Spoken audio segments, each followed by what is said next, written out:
Good afternoon and welcome to Live at the Waterhole, everyone.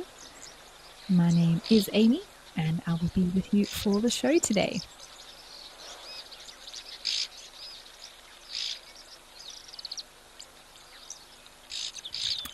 Now we are starting off here at Old Donyo Lodge in Kenya with a beautiful giraffe.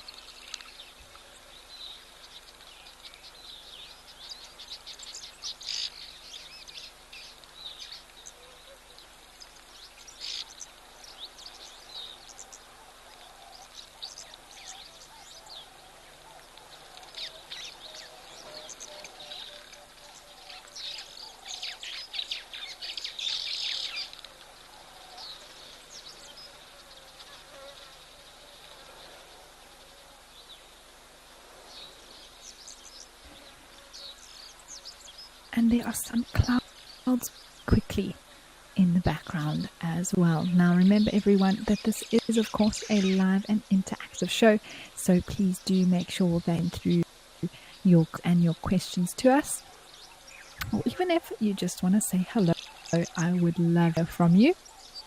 It's always wonderful to hear from the viewers, and let me know who is joining us all this afternoon.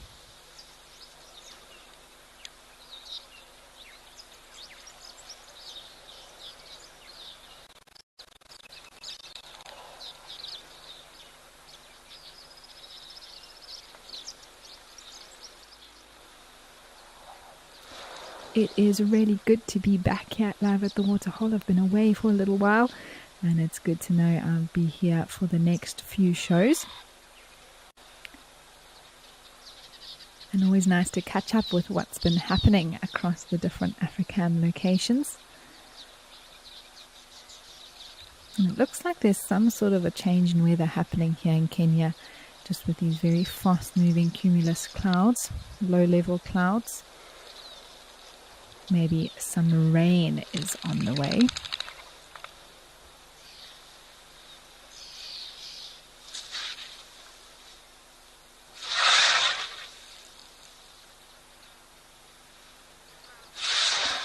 Now that sounded very much like an elephant.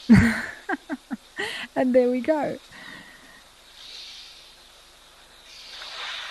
I think this is the culprit of moving that giraffe off a little bit. What a magnificent animal. And what a great start to the show this afternoon.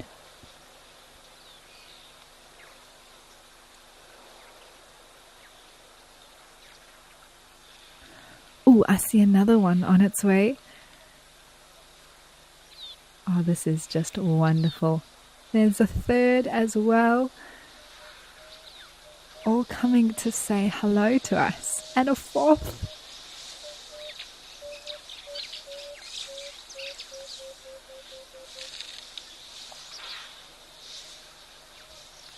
Well, if they all decide to drink here at the same time, this is going to be what one would refer to as a Kodak moment. Absolutely beautiful. Mercedes, you say, welcome back, Amy. Greetings, WildEarth crew, chatters, happy Thursday. Thanks so much, Mercedes. It's so good to be back here with you all. I'm so excited, as I said, for the next few days to be with you on the show. And already we're off to a wonderful start.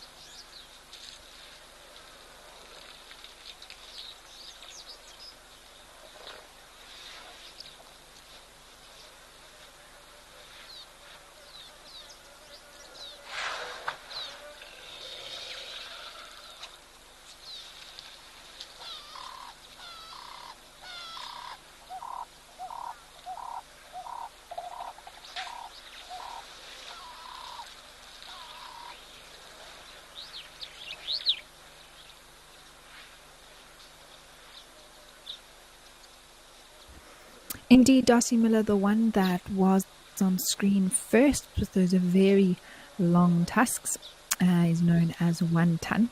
I'm not sure of the other names, if these bulls also have names, but that particular one with those very impressive tusks is known as 1 ton.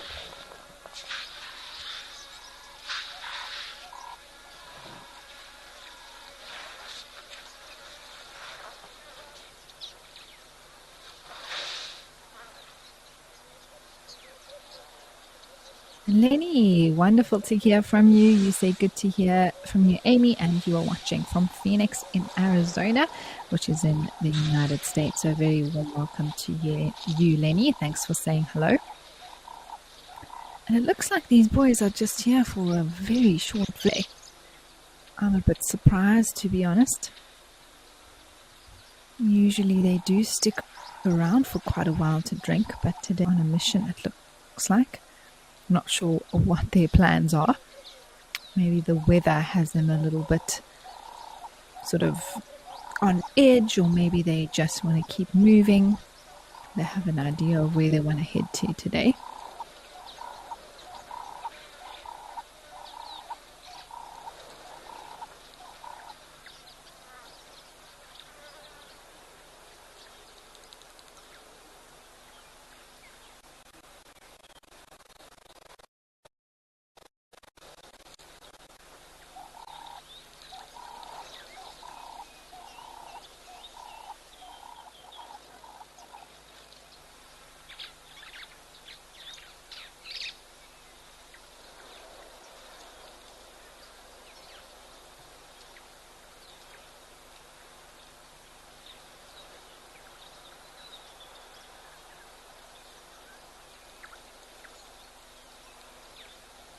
There's also quite a bit of bird life that visits this waterhole as well, and it's always nice sometimes to zoom in and just check if there's anything in particular that we can spot.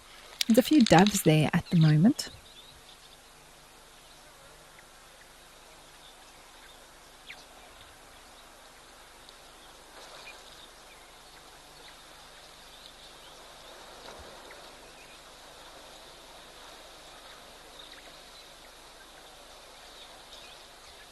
But we've seen some amazing things at this waterhole in terms of smaller creatures.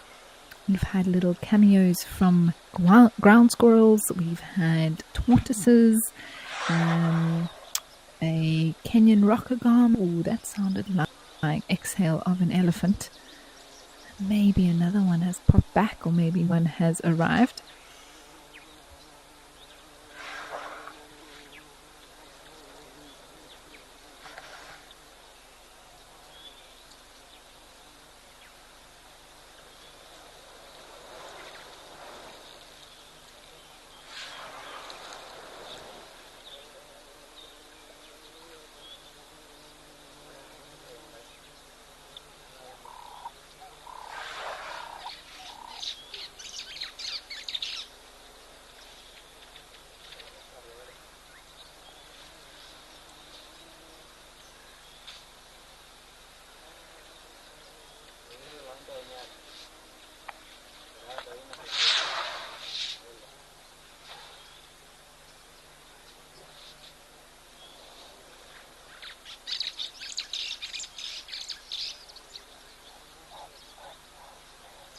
There we go, Darcy Miller, 1 ton in all his glory, has come back. Very interesting that he arrived first, the others came, they've moved off, and now he's come back.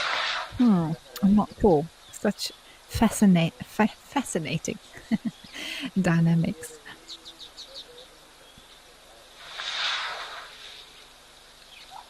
Maybe he just wanted some peace and quiet to be on his own here at the waterhole and let the others move off before he came for his drink. Or dust bathe, should I say. Look how he used his foot there. That was very cool. Almost to scoop the sand into the hollow of his trunk to throw onto his back.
Looks like we have lost that feed at Oldonyo, everyone. So we have come across here to Vic Falls Safari Lodge in Zimbabwe, where there are some yellow-billed storks as well as marabou storks in the background around the waterhole at the moment.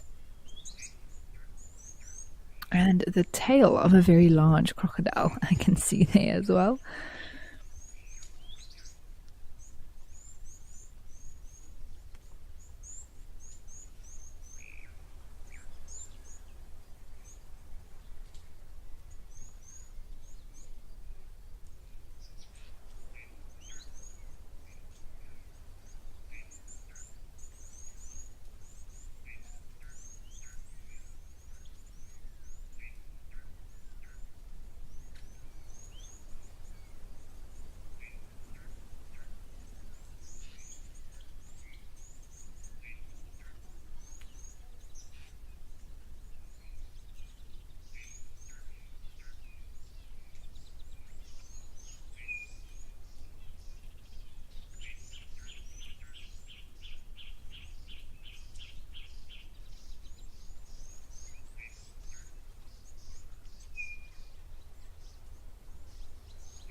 We are here at Vic Falls, everyone, and there's quite a bit going on. A few different species of animals making an appearance. Some marabou storks around in the background there, and there are some yellow-billed storks closer by, as well as a sacred ibis mixed in somewhere in between there as well, and some impalas right near us here. I think there are one or two vultures under the trees. So a mixed bag here today around this waterhole. But what a beautiful spot right in the heart of Victoria Falls.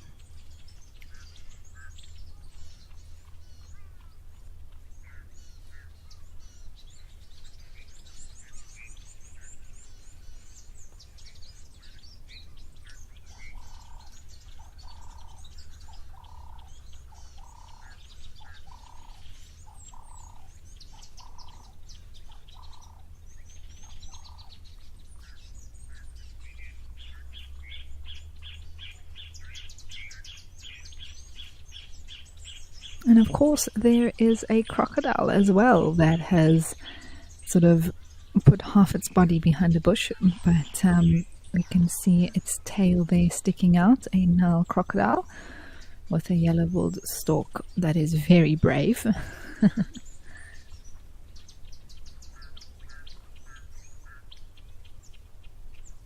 The croc actually just moved.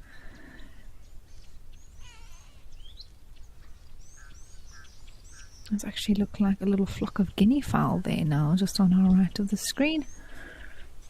A lot happening here. This is beautiful.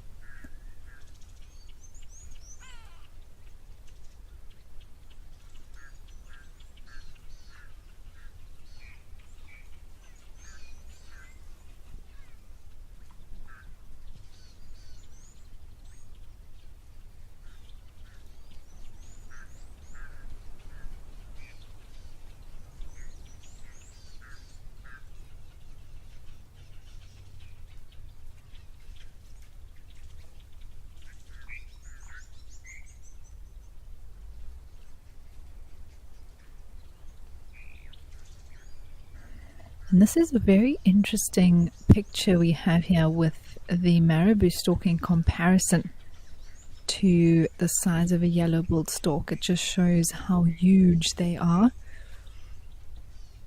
Standing about 1.5 meters high. I think that's about 5 feet or so. And it's drinking here at the moment.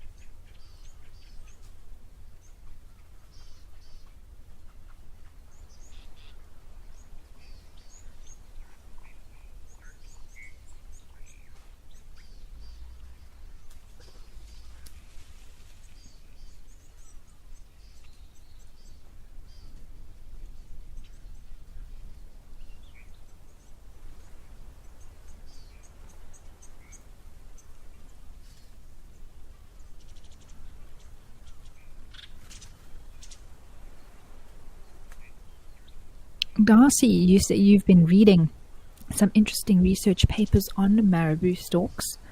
Well, that is fascinating. They are fascinating birds. I think learning more about them is a constant thing, and it's a bird that is, so fascinating in so many ways. They do scavenge, often associated with vultures in similar scenes, marabou storks. But there's still so much that we can learn about their sort of breeding habits and certain distribution factors. Oh wow, those look like some pelicans. That is also very cool. But Darcy, if you have anything that you'd like to share about the marabou storks that you've learned through what you've read, please do let me know. Always keen to learn more and share that with the viewers. Now, we get 2 species of pelicans that are possibly seen within southern Africa, which is the pink-backed and the great white pelican. Very tricky to tell them apart. I'm going to give myself a bit more time to see if we can see any defining features here. But those are the 2 possibilities. Actually have quite a similar beak structure to that of the marabou stork, very sort of long and pointy. Just at first glance, but of course the pelicans being able to sort of the bottom half of their sort of jaw, there's a bit of skin by their necks that can expand as well. We've all seen pictures of pelicans with sort of holding fish or whatever within their beaks.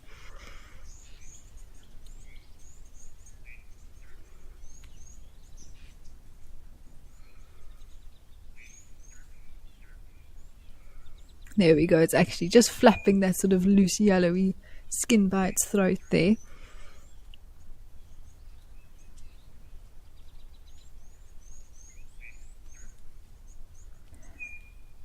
Alright, well, speaking of pelicans, let's have a look at a clip of one right here at this waterhole.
Well, that was very cool. A lot more out in the open, that particular individual. These might move a little bit more into the clearing. Now, that particular one looked like it had quite a grey, almost pinkish bill and body all over, and that makes me think that that individual in the video clip was a pink-backed pelican. The ones that have a bit more yellow around their bills are usually the white-backed. Not the white-backed, the great white pelican. But in breeding plumage, the pink-backed bill does also turn yellow. So it's all these factors to consider. But in that clip, that did look like a pink-backed pelican, completely sort of no yellow showing whatsoever. So fascinating to see them here, and a first for me on the Waterhole show, personally. So a great addition to my bird list for the Waterhole.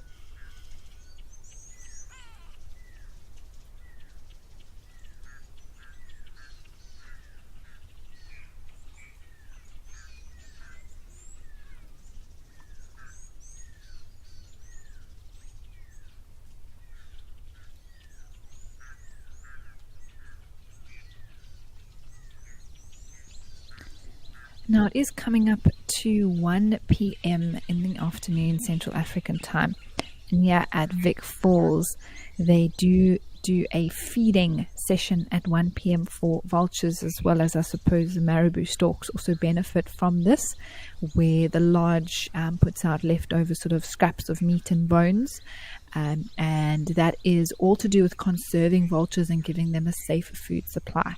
So that will be happening now in about 6 minutes, and that will be very cool if we do manage to stay here for that sort of feeding frenzy that happens at 1 p.m.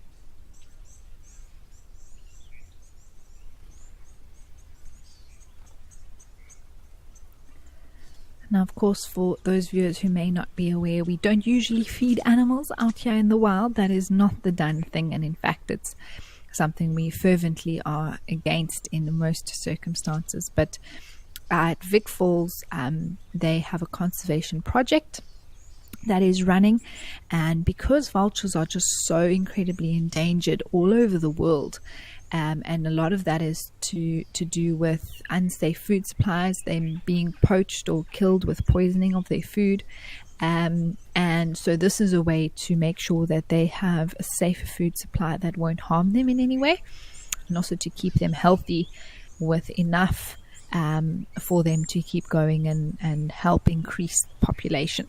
So that is why that is done here at this particular lodge.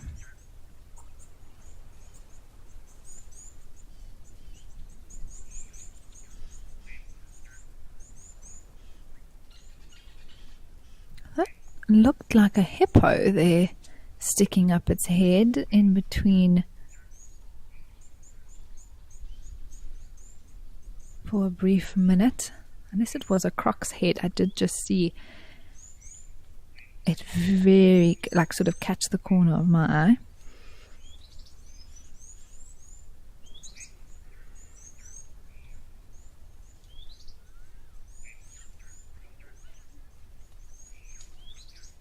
Oh, no, it was a crocodile. I can see it moving now. Half its back was out the water just in front of that yellow bullstalk near the back of the waterhole. There you can see the top of its back showing.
what a wonderful little time spent here at Vic Falls, everyone. I'm sure we'll be back, but for now, let's head over to Tambi with an elephant.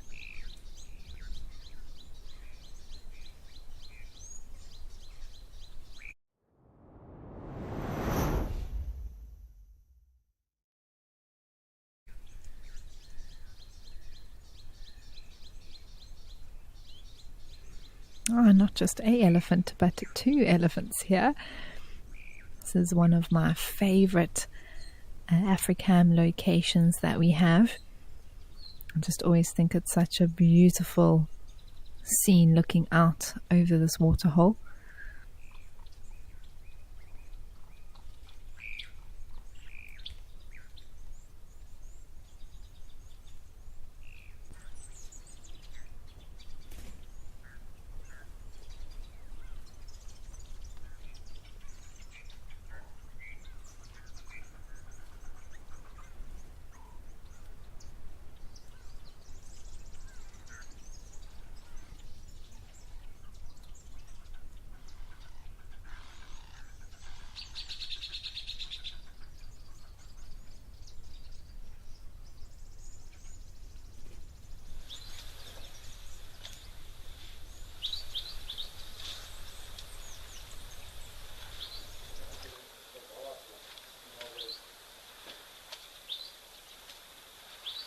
It's fascinating that we have basically arrived in winter here in South Africa. I've definitely felt the temperatures change. It's actually one of my favorite times of the year. But here at Tambi, these elephants are still putting some mud on themselves, sand cooling down. So I think it's still quite warm there in northern KwaZulu-Natal, Maputo land.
One of the wonderful things about this location as well is all the birds.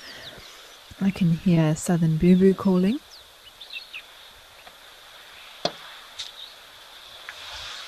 It is quite windy. Just have a look at the tree, even the surface of the water.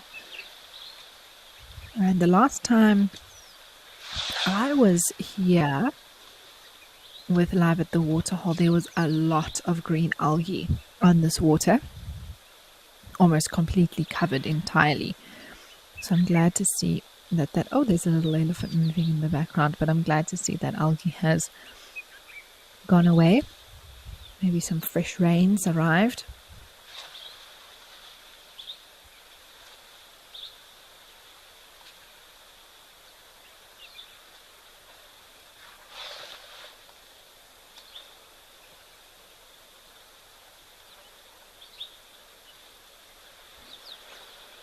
Sean Atkinson, you say, what a beautiful setting, like a David Shepherd painting.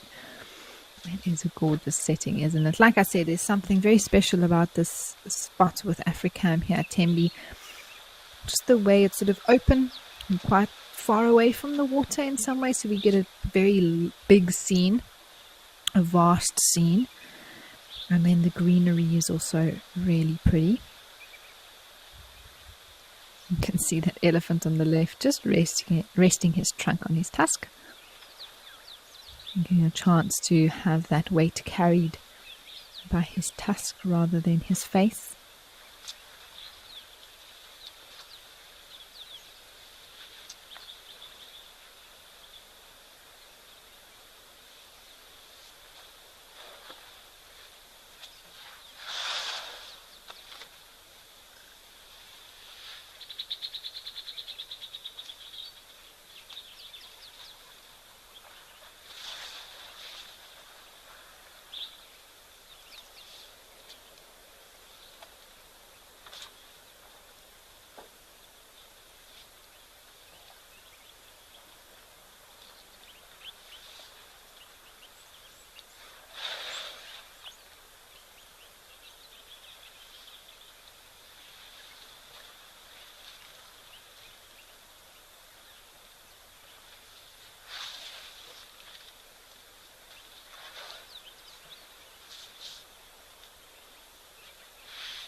Gavin, you want to know if some algae is more dangerous than other kinds of algae? Yes, absolutely. So some algae is completely harmless.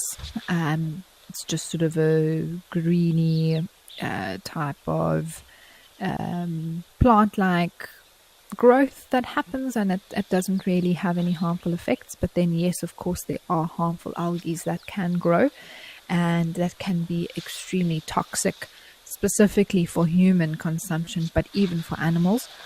The one out here that would be most relevant is actually known as blue-green algae, but it can appear as sort of a rusty red color.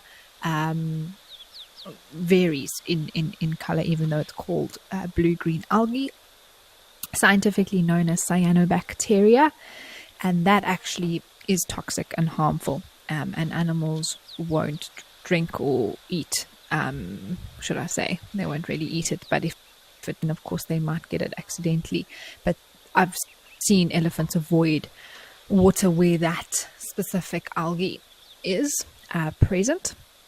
And then if we look at marine life, you get things like red tides that are often warned against eating any shellfish from areas where there are red tides, and that is also toxic and harmful to humans. So there's definitely certain algae that aren't harmful, and there are ones that are. And it is quite a complex sort of thing to research and understand with how all those things work. But there's basically, particularly with cyanobacteria, what's that is actually stopping the oxygen from getting into the water, basically. And so at the end of the day, any life inside the water is going to eventually die if it's there for too long, because the oxygen is depleted and it can't renew itself, which is one of the most dangerous things for the actual life within a waterhole. And it's interesting for me, it always amazes me how algae can sort of bloom and grow, as they call it, algae blooms, and sort of multiply in number almost, it seems like, overnight sometimes. But as soon as there's sort of an influx of fresh water, good rains, or however different reserves manage that algae can disappear.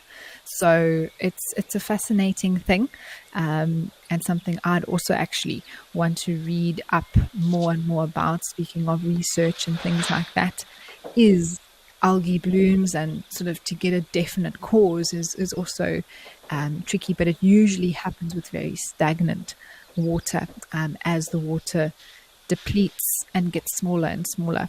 So algae tends to find itself being able to grow better in those areas. But there are some more elephants arriving here, which is just so wonderful, both on this side and on the far side of the waterhole.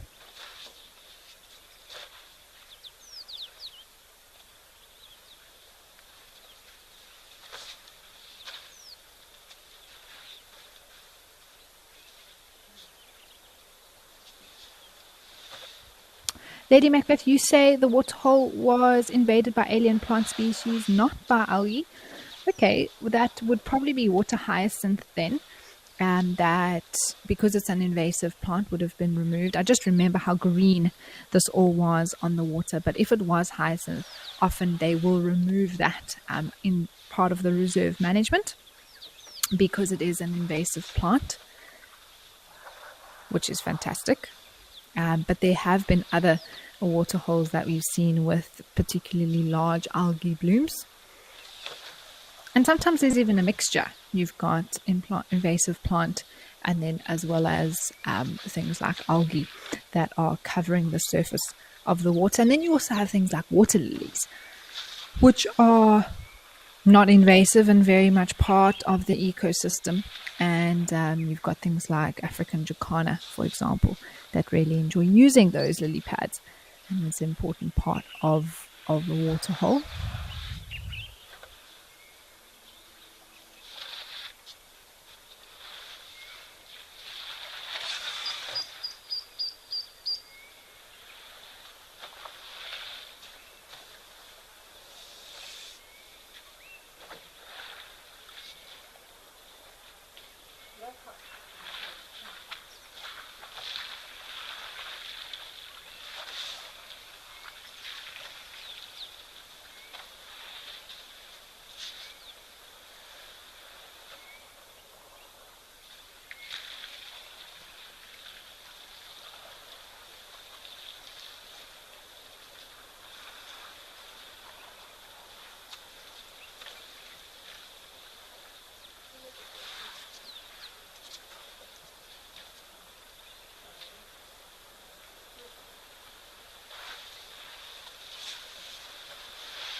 Mindy, that is a good question. You want to know, how does the algae just disappear? It is remarkable how it can happen, but it has a lot to do with the water. For example, if water started to flow, if there was an increase in water, for example, rain, that then dilutes the level of carbon dioxide within the water, so that basically what happens is that the algae has no more sort of nutrients that it's looking for to keep growing, so it can't survive, and then it dies, as it were, and disappears. So that's how it can happen, especially if there's a big rain overnight, or if a stagnant pool in a river starts to flow again, that algae will then disappear, because one of the major things that algae needs is a lot of carbon dioxide rich water, which is forms often in very stagnant pools. And as soon as that is increased with oxygen, which means more water, or however that may be, most commonly, it's because of rain that falls and increases the oxygen content in the water, which means that the algae can no longer survive. But also, if there's not a lot of sunlight, or if it's very bright light, that can also mean that less algae forms.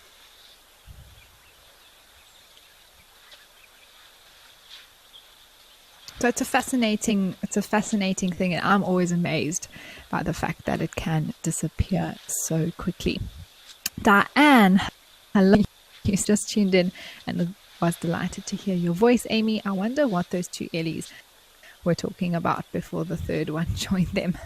Well, now there's 6 of them here, so I'm not sure. I always wonder what they're chatting about, Diane.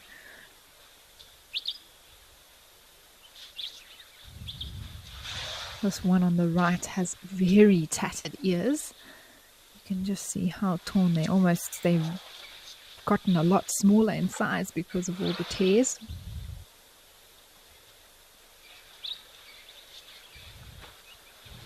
But it's wonderful to see so many elephants here at Tambi.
You can actually see this bull on the left, as well as the bull under the tree on the far side, seem to be doing some resting.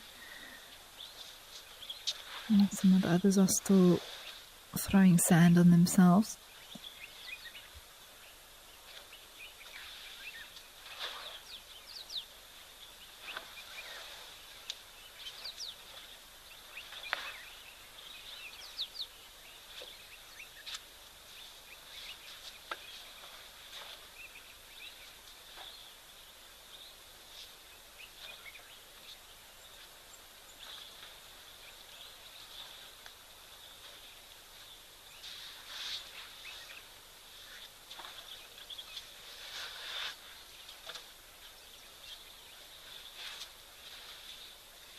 Proudly SA, you say you've always wondered about the brain of an elephant. They have big brains. That's the reason why they are so intelligent. So definitely brain size has an impact if we think of the size of a brain relative to the animal it belongs to. Generally, the larger the brain, the more intelligent the animal, and more capable of sort of emotional intelligence as well, which is one of the big things that we notice with more of the charismatic animals that we sort of feel a connection to. For example, elephants, leopards, even rhino, hippos, sort of animal that we, lions even, for example. And so it is, I mean, the brain of an elephant, I think there's so much research that has been, but also that can still be done. There's so much that we don't know in terms of their language, so to speak, and how their brains work, how their memory works, how that matriarch is able to recall so much, so many years, emotional intelligence level. And the Proudly SA, I do think that there is a connection to the brain size, but, you know, humans don't necessarily have the largest brain in comparison to something like an elephant. But of course, our intelligence level and what we've been able to accomplish as humans is far greater, relatively. So it doesn't always infer that. However, with the elephant, they're definitely one of the most intelligent animals that we can see out here. But then I also think for this and how intelligent they are, how can work things and how they manage to, you know, just have that high intelligence level even with their social structure and remembering things and picking up patterns, able to communicate and all their different vocations. So they don't have the largest brain in comparison to an elephant, for example. So it's an interesting thing to look into correlation brain intelligence level, but it's, I think generally you could say, you know, the larger the brain, intelligent the species, but that's not always necessarily true. But I do think it does contribute to how intelligent elephants are. And of course, they need the brain to be able to function such a massive body as well. We must remember that, how much needs to be coordinated and managed. And so that brain needs to be big enough to manage everything that's going on in this humongous beast of an animal.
Well, we have had a wonderful time here at Tambi Elephant Park with these earlies, everyone. But why don't we head back up to Kenya to see what's happening at El Doño?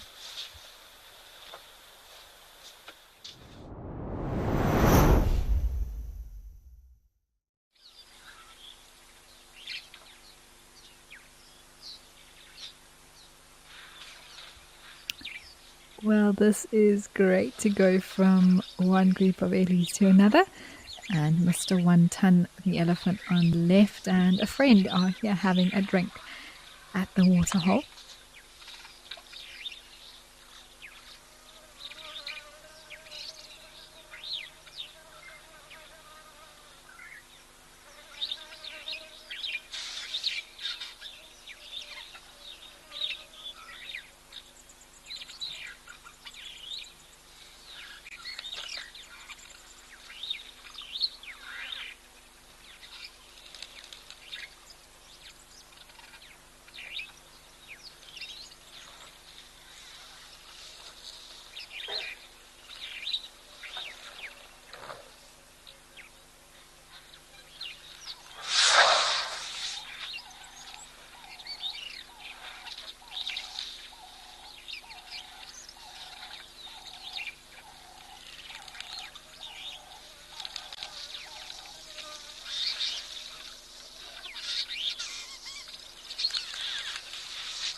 You can see how much more overcast it has become in the last hour of the show, since starting here and then coming back now. Those clouds were moving incredibly fast, and there was still quite a bit of blue sky around, but now you can see it's basically become completely overcast weather.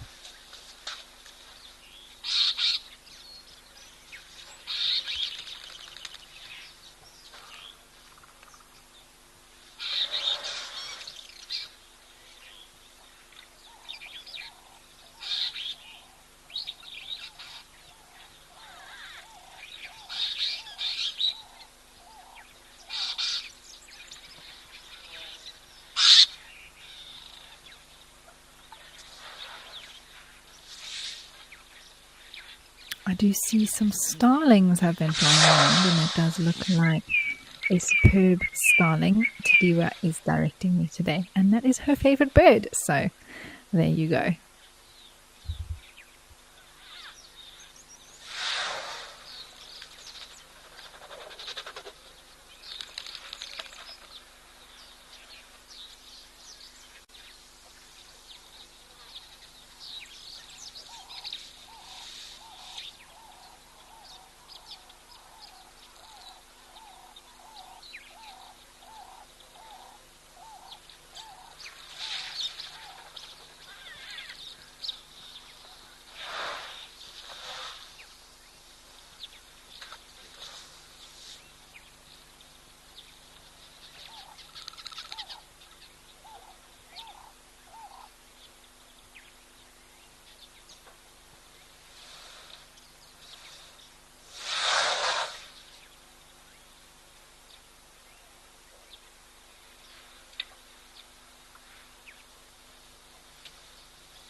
Sandy, hello. You asking if the indentation on his head is from age? So yes, Sandy, if we look at the individual on the left compared to the one on the right, I mean, there are some very clear differences. Firstly, the tusks, of course. Generally, an elephant's tusks really only start extending and getting very thick and long when they are over the age of about 45, 50 years. And that is once his last set of teeth have arrived, and that calcium production then gets pushed into the tusks and they can grow significantly. Now, he has just moved off screen, but you could see how much more sunken in his forehead was in comparison to the individuals that are arriving now, and that does come with age. It's sort of the size of the head. I think there's a lot to do with muscles and also weight of the skull that's pulling the skin, and so those indents become larger and larger. The calcium growth on the forehead gets bigger, and so we've got, I mean, if you look even on this one on the right, he's got shorter tusks, but they are much thicker than the other two, and his temples, or sort of above the eye, they are a lot more sunken in, which comes with age. The skin almost starts to collapse into those indents, which become very prominent as the elephants get older.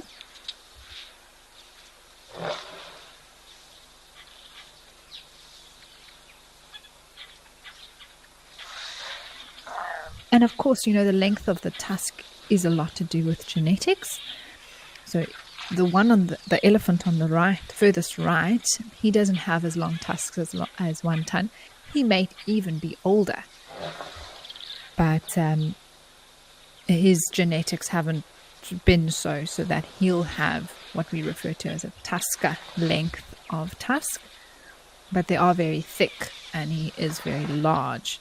So, you know, I'm not sure if there is history on all the individual elephants in the area of the Old Donyo, but it's impossible to know other than knowing exactly when an elephant was born and then seeing them live their life to be able to know exact ages of elephants. It's a bit of a educated guessing game. But if you just base it on tusk length, then of course one further back with those very impressive tusks would be the oldest, but that's not always the case.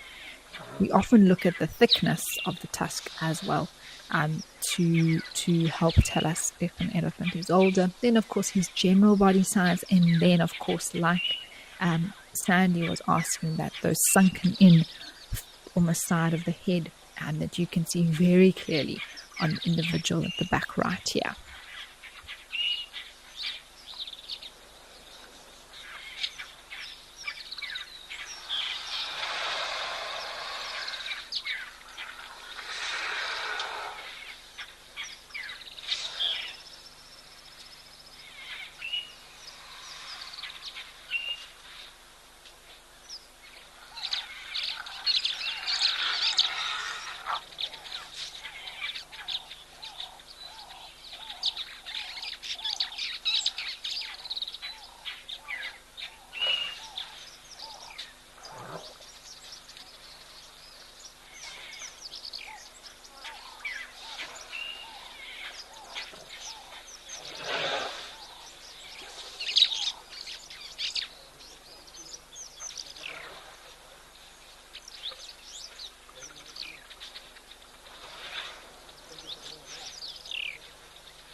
This elephant closest to us doing a very similar thing to the ones that we saw at Tambi, except this one's actually wrapped its trunk around its tusk, with the tusk going through the middle of the wrapped around trunk.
does seem like the elephants decided to come back. We saw them arrive earlier and then just move off immediately.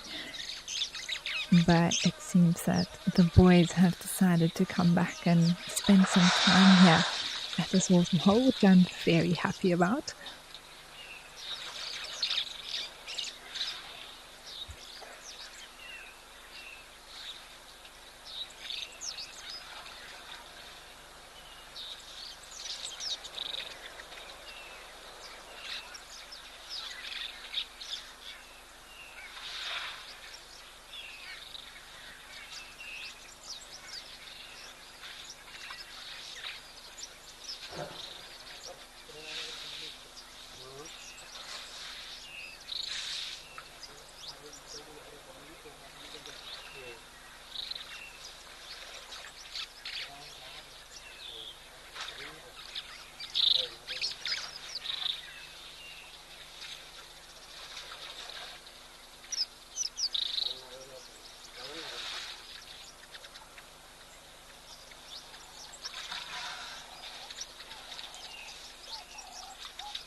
Giraffe, you want to know, will this waterhole be artificially filled? Yes, so they will top it up.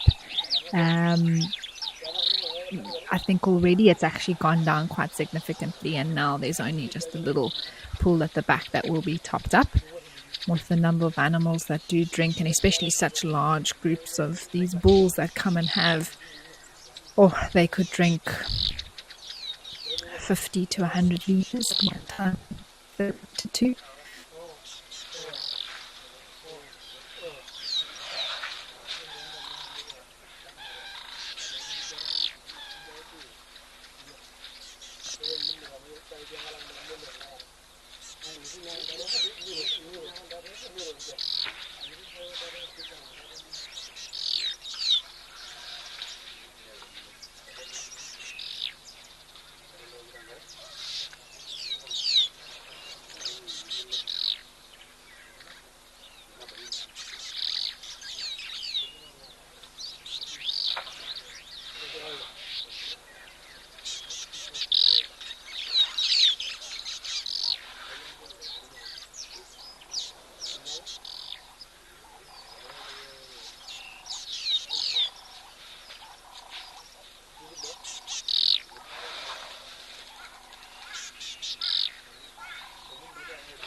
Proudly SA, that is a great question.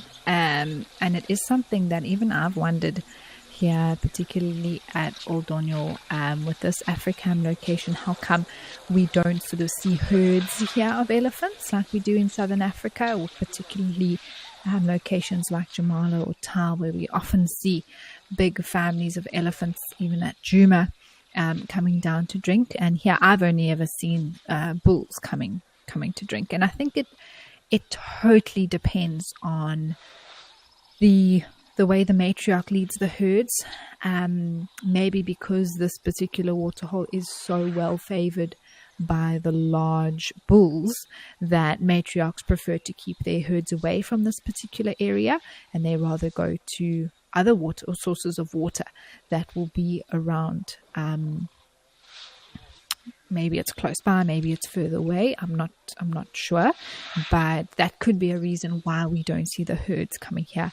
They've chosen other areas to rather get their water from, and that's down to the matriarch who leads them. We have to remember as well that in East Africa, their sort of cycle of water is different to us in terms, or us meaning myself, based in South Africa, with the rainy season happening sort of twice a year, with a shorter season and a longer season, a lot more rain falling, and therefore lots of water being around. So they wouldn't necessarily be confined to one small area. There would be a lot of water available for them within the greater sort of East African area, whether that's the the greater Serengeti or the Masai Mara, or wherever they would find themselves.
And all of a sudden decided to move off.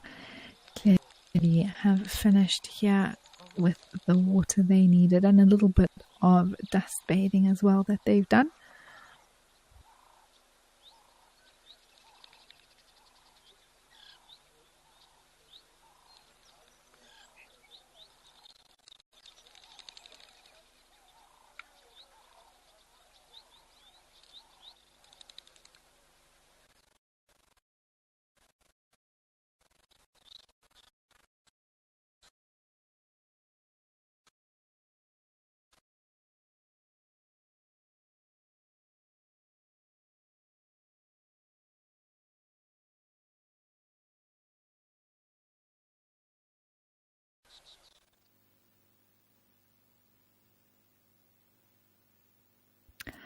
Looks like we have lost that feed from Kenya, but we have popped over all the way down south to Namibia at the wonderful Okakuyo.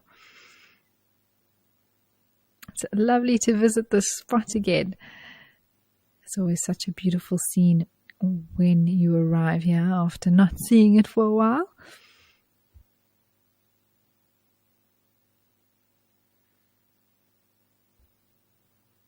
And I was going to say it was looking quite quiet, but in the background there, it does look like there is some movement of animals.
Well, there is a very special arrival here at Okakuyo, everyone. Wow, I cannot tell you when last I've seen an elephant here myself. I think it must have been early December last year. This is very cool and clearly a elephant-themed day today.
Well, we are being treated here, everyone at Okakuyo, with an elephant that's decided to come for a drink.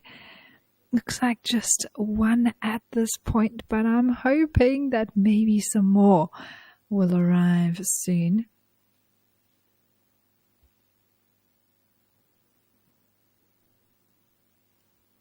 And this is such a treat. I was saying earlier that I don't think I've seen an elephant at Okakuyo since December last year, and beginning of December last year.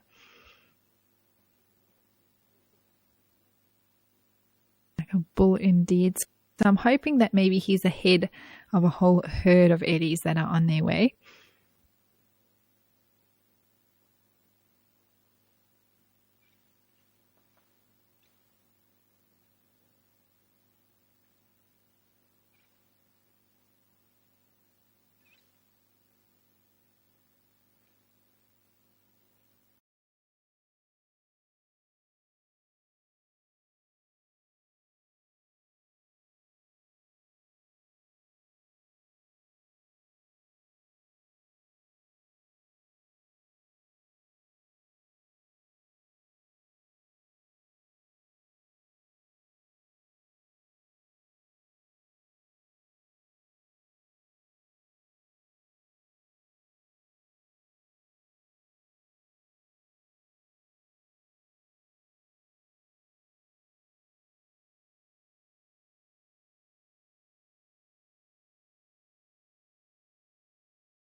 Well, this is just such a special sighting to have here at Okakuyo, everyone. Wow, 4 elephant bulls.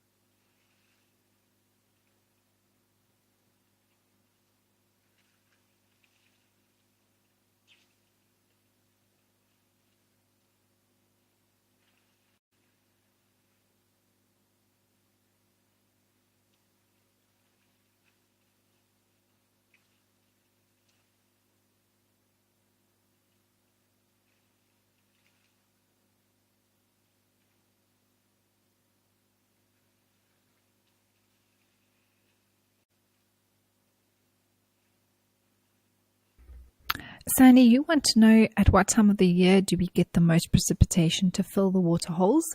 In a place like Okakuyo, not at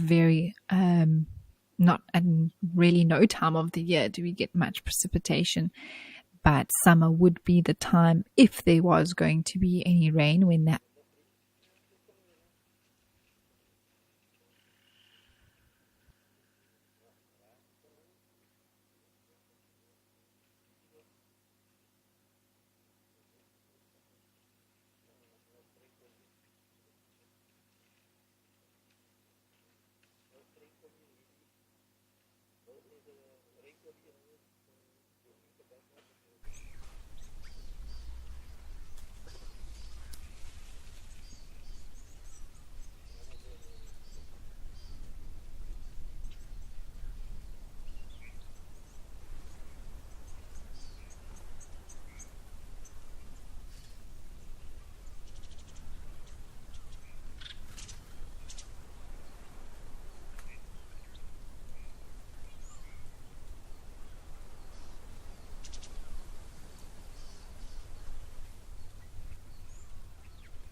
Lady Macbeth, I am just as excited. At first we just had some elephant bulls and I thought maybe that was a sign of a herd that was on the way. If we're lucky, we'll see them come all the way into the water.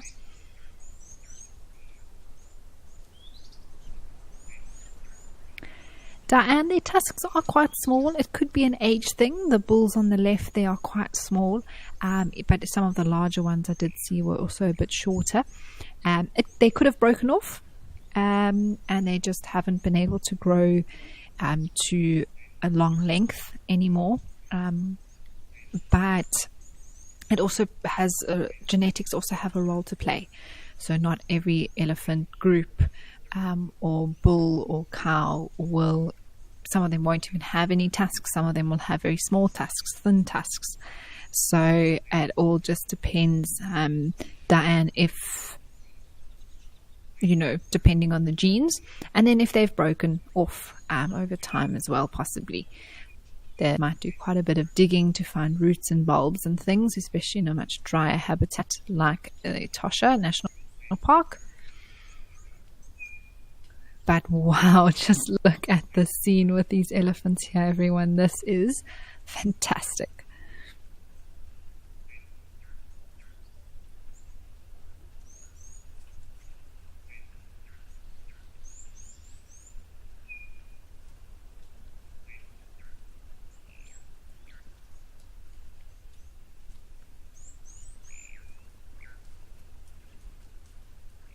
I just can't believe how many elephants are here. This is incredible. I don't know when last you all have had an elephant sighting in Okukuyo, but to see so many here, so many little ones as well in between. I'm going to try and see if I can count them, if we can have a rough idea of exactly how many individuals are here at the moment.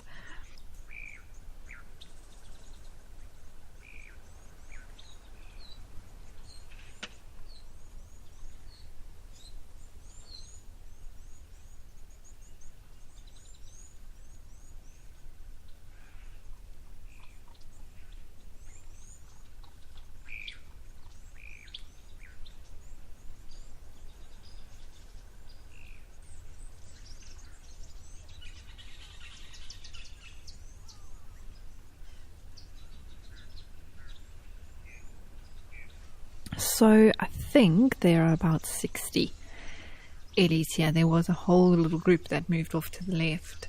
So I would say anywhere between 50 to 70. More than 50, but I don't think more than 70 elephants that are here at the moment, which is just amazing. Mindy, you say, wow. There's not really much more to say than that. It really is amazing. This is so, so special.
Danny, you'd like to know what the biggest elephant herd is that I've ever seen? I haven't really seen more than about 120 elephants at one time. I think the biggest herd, there was one time in the Addo Elephant National Park, which is in the Eastern Cape of South Africa, around a particular waterhole there. There was about 100 elephants over a period of about an hour that were, at one time there were probably about 80 all at the water, and then another 20 or so surrounding the water. And then another very large elephant herd sighting I had was in the Kruger National Park, around sort of the central northern area of Mapani Camp. There's a waterhole there, very big open area, and we just had what felt like hundreds of elephants, but it was probably about 120 of them around us at one time, which was very, very cool.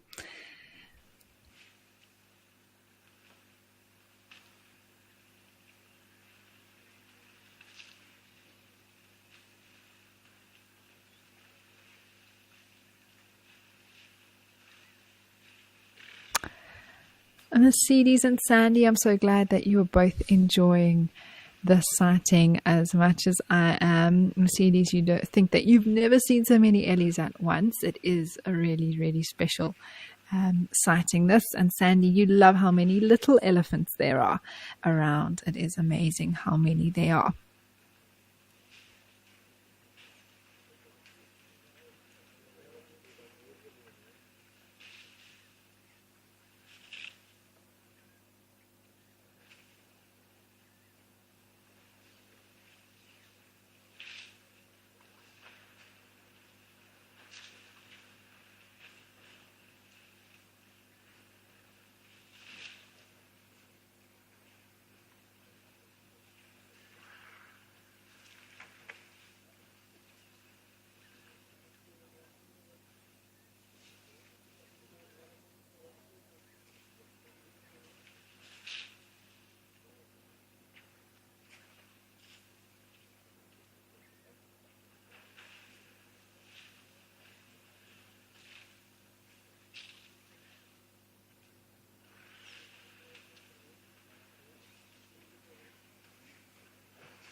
It's lovely to have an elephant pool party at Okakuyo for something different.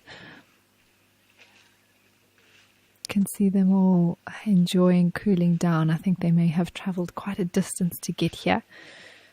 So I can just imagine how much they are loving being able to cool their entire bodies down in the water.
Well, it looks like it is time to move off already for these elephants, but just have a look at how they're walking. Big one, small one. Lots and lots of babies in between here.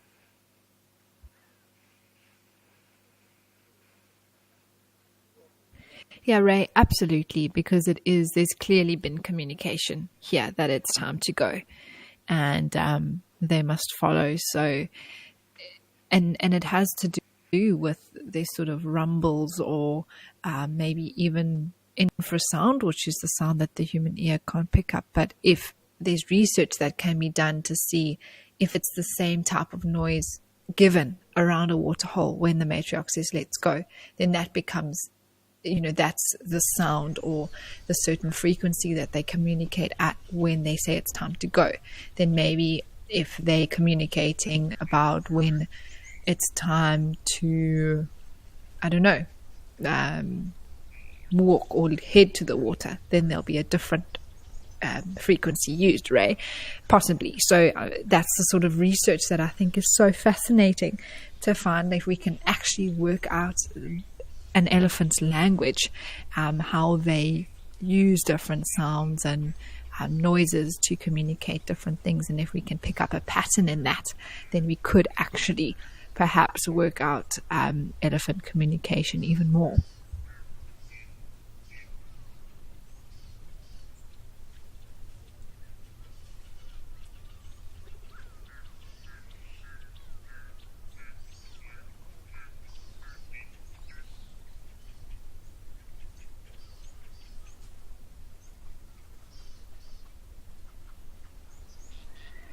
Well, now that we have finished off with this elephant sighting and they are moving away, let's head back over to Tambi to see what's happening over there.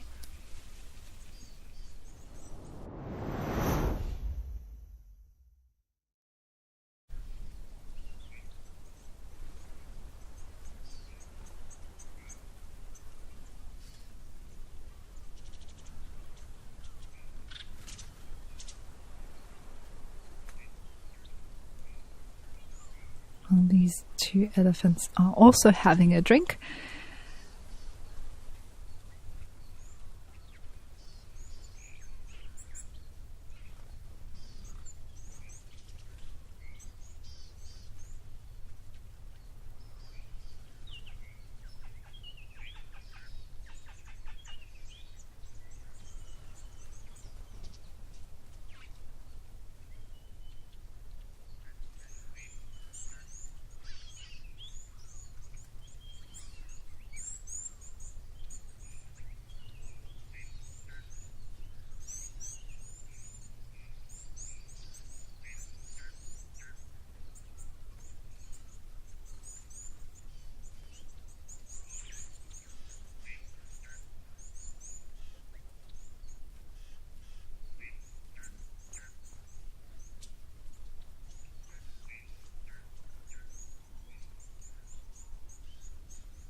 Now, we were talking about the tusks of those elephants that were at Okakuya and how much shorter they are. And clearly you can see here that these elephants' tusks are much more impressive and more prominent. And that does have a lot to do with the genetics. And it is something that actually is an important part of trying to get back the tusk genes, not in reserves in South Africa, but throughout Africa in general, because of the ivory trade and the poaching of elephants that happened very heavily within the 20th and 19th centuries. You know, it means that the elephants with the best tusks were taken out of the gene pool. and we were left with weaker genes being passed on. So it's important with elephants like what we're looking at here that we can get tusk genes back into the populations of elephants that we do have, so we can get more and more elephants with beautiful tusks again, which would be wonderful. I know that they are also trying to do that within the Addo Elephant National Park in South Africa, trying to vary the gene pool as well.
Lovely to see a few other animals are around this waterhole as well. We peeked at some impala and warthog that were also grazing. Diane, you say it must be harder to relocate females because of their family connections.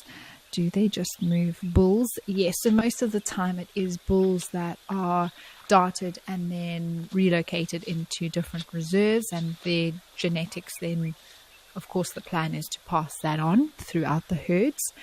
If they were to want to move a herd or a female, they would need to move the entire herd. It would just be cruel to relocate a random female elephant. So because of the costs involved with relocation, is generally, if they are going to do that, they would choose to do that with individual bull elephants.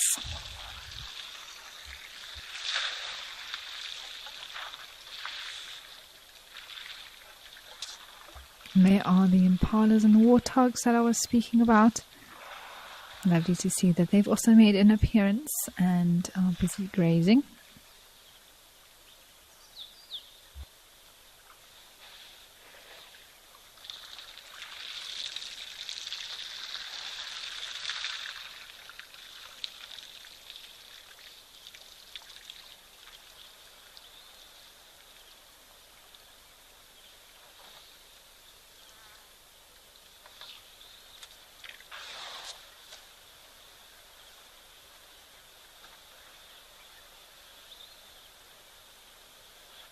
And I cannot believe that 2 hours can go so quickly. We've had such a full show today with so many amazing animals, particularly a lot of ellies, but no one is complaining about that. It has been fantastic. Puma, you say thank you for all the lovely sightings today. It really has been fantastic. And thank you so much for everyone for joining us and sharing live at the Waterhole with me today, and to everyone who sent through comments and questions as well. Appreciate it. There's always something new to learn and discuss, and hopefully you've all enjoyed the show this afternoon. I will be back with you all tomorrow, which is fantastic. So I'm looking forward to another day at the Waterhole, and make sure that you stay tuned to live at the to WildEarth, where we will have On Safari coming up next, followed by the live sunset drive, which you are all more than welcome to join us for.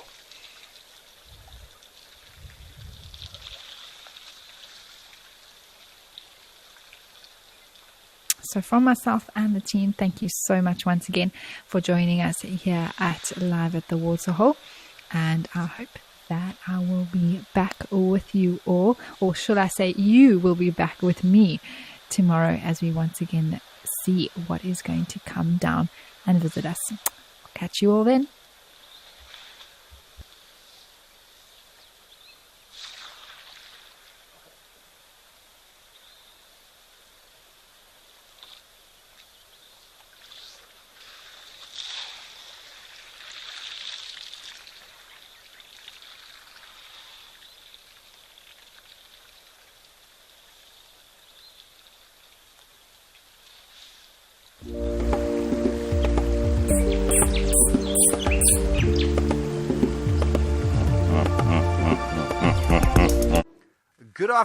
Good afternoon, everybody. Welcome to the tent on a nice warm afternoon here in May.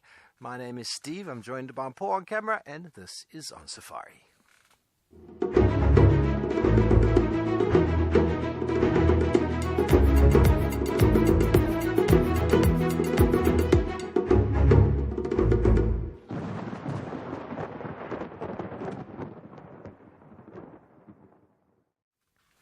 Hello everybody, good afternoon, happy Thursday to you, wherever you find yourself in the world. We hope you are comfortable and warm and dry and whatever it is you need to be on this wonderful Thursday afternoon. And Paul and myself are doing fantastically well here. We are very excited to be presenting you with another On Safari show, the highlight reel for the last 24 hours. And as you know, this is an interactive experience. We do really value your comments and your questions about the clips that we're going to be showing, and in general, about anything you want to share with what's going on here with us or at the moment. So please do send them through using the hashtag WildEarth on Twitter, or throw them in on the YouTube chat stream. Now, obviously, for me, this is my first on safari since Trisha's been back, and it's been wonderful having her energy, not only in camp, but also out on drives. We literally just were driving down the road, and Gert said, "What's that running in the distance there?" "Hello, doggies. Just the three of you?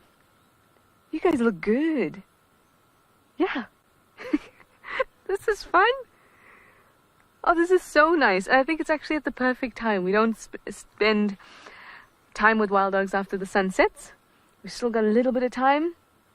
Maybe about 20 minutes, although they look like they're on a mission to Buffelshoek. But that's okay. This is one of those times when the bush just gifted this to us.